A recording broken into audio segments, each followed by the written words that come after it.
This one's pretty good. I guess I'll use this one. Alright, so what I'm going to do is I'm going to always start with the heart. I always start with the heart because what happens is your heart's going to contract, and when it does, it's going to send, I'm sorry, I'm talking really funny today because today's what, Wednesday? I had 3 teeth pulled on Monday.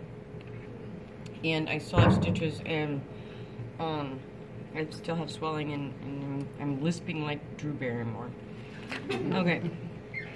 So, when the heart contracts, it sends oxygenated blood through our arteries everywhere in our body, up to our head, our brain, down to our arms, down the thoracic cavity, the abdominal cavity, to all of our guts, down our legs. We eventually exhaust our supply of oxygen, right? Pick up carbon dioxide. And the veins are going to carry deoxygenated blood back up to the heart so we can get rid of it, okay? So let's start at the heart. And I usually pull the heart towards myself, and when I do that, we can see the arch of the aorta. That's what that is. There's the arch of the aorta. Coming off the arch of the aorta, we're going to see 2 different vessels here. The one on the left here is the left subclavian artery. That's going to go up and over here and down into the arm, and where it reaches the armpit right here is the axillary artery right there. Farther down in the arm, it'll be called the brachial artery. Brachial means arm, axillary means armpit. Now, this vessel here, I'm going to move this vein over so we can see it better. This vessel that comes off the arch of the aorta is the brachiocephalic artery. Brachiocephalic artery. And we're going to see that that branches 3 different ways. Here, here, and here. Kind of looks like a chicken foot in there. This branch is the left common carotid artery.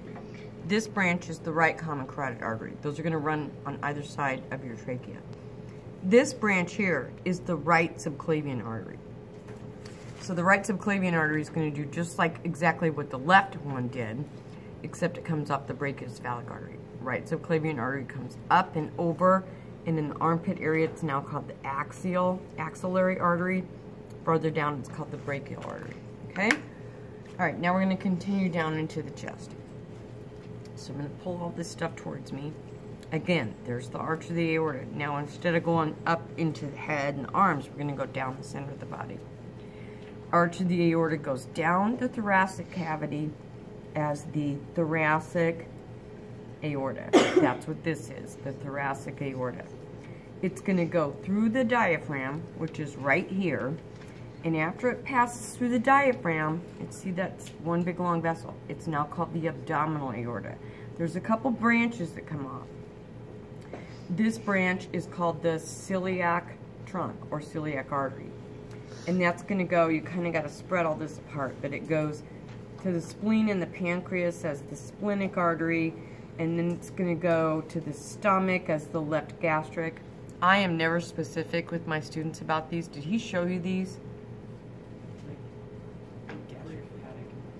Did you show them to you? Okay, because the thing is if I would pin him during the test, you can't see him unless you dig around. So, I don't know if he'll show you these or not. But anyway, there's the celiac trunk, and then the one that goes to the stomach is the left gastric. The one that goes to the spleen is the splenic, and then the one that goes to the liver is the hepatic.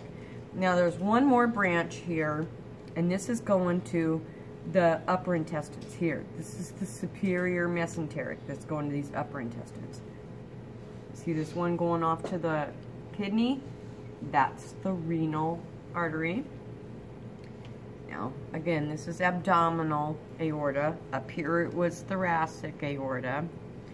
The diaphragm is what divides those, because that diaphragm is going to divide your thoracic cavity from the abdominal cavity. Now,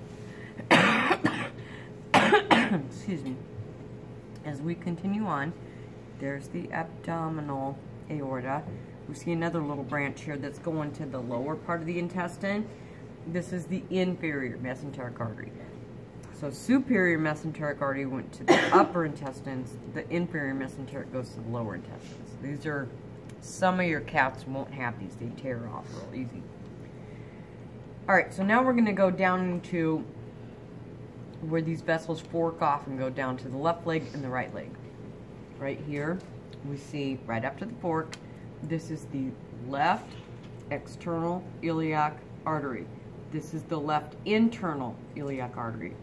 This is the right external iliac artery. This is the right internal iliac artery. So you've got external iliac arteries and then internal. So here's your external iliac artery here and here, and there's the internals there. That external iliac artery is going to continue down, and where it runs over the top of the femur, it's now called the femoral artery. So femoral artery runs the length of the femur. Now, we've gotten rid of all of our oxygen, and we're going to pick up carbon dioxide, and if that's the femoral artery, deoxygenated blood is going to run through the femoral vein, which is this. So this is the left femoral vein going up this way. Right femoral vein would be here, but looks like it's busted. I don't know where it's at. Alright, so that left and right femoral vein are going to meet here, but before they do, there's the femoral vein. This is the left external iliac vein. This is the right external iliac vein. Now those are going to come together here at what's called the common iliac vein. And those are going to run up the center of the cat's body as the inferior vena cava. Move those guts that way. There's the inferior vena cava. It runs up the center of the body. You see a little branch going off to the kidney. That's the renal vein. And that inferior vena cava goes all the way up, goes into the bottom of the liver, and then it comes out the top of the liver and the diaphragm here, still as the inferior vena cava. Why? Because it's still inferior to the heart. So you've got inferior vena cava down here, inferior vena cava down here. Both are still inferior to the heart. Now coming out of the top of the heart, you have the superior vena cava. This is the superior vena cava here. Now that's going to branch left, go down the left arm, and right, go down the right arm.